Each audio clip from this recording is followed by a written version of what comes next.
আমি একজন বঙ্গবন্ধুর আদর্শ করা সৈনিক হয়ে বাংলাদেশ আওয়ামী লীগের সাপোর্টার হয়ে বলি, আমি কোনো নিষিদ্ধর পক্ষে নাই। তবে আগানাত আব্দুল্লাহর এত পাওয়ার কই থেকে আসলো?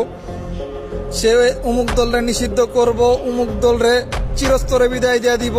এখন তিনি ছাত্র দলকে কবর রচনা করবেন, যেখানে ছাত্র দল পাবেন সেখানে প্রতিহত করবেন।